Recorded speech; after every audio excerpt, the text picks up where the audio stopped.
Ils n'ont pas encore d'armes, ni de tenue militaire, et pourtant, dans quelques semaines, ces jeunes Congolais vont partir à la guerre. À leur passage dans les rues de Goma, ils sont acclamés par les passants.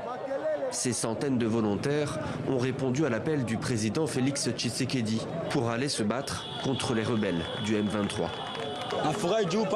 Je suis content parce que nous partons au centre de formation pour devenir militaires, car les rebelles du M23 nous agressent et ils veulent nous prendre notre territoire.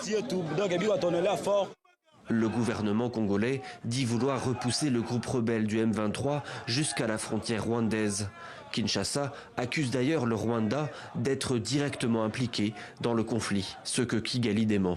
Nous sommes agressés par le M23, soutenu par le Rwanda. Alors ces jeunes gens n'ont pas accepté, ils ne veulent plus devenir esclaves de qui que ce soit. Direction pour ces hommes, le camp d'entraînement, avant le front. Ce lundi, les combats avaient lieu à seulement 20 km au nord de Goma, particulièrement à Kimumba, où les rebelles du M23 et l'armée congolaise s'affrontent depuis plusieurs jours. Nous avons repoussé l'ennemi, mais aussi il a connu beaucoup de pertes.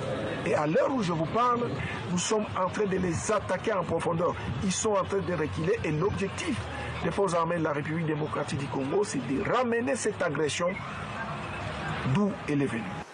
Des négociations ont commencé à Nairobi, dans la capitale kenyane, entre les deux parties pour tenter de résoudre la crise. Mais en attendant, les combats continuent. Et à Goma, la population est inquiète. Beaucoup se souviennent de l'assaut de novembre 2012, il y a tout juste 10 ans. Cette année-là, les rebelles du M23 avaient réussi à rentrer dans Goma, la capitale régionale d'1 million d'habitants, avant de s'en retirer quelques semaines plus tard.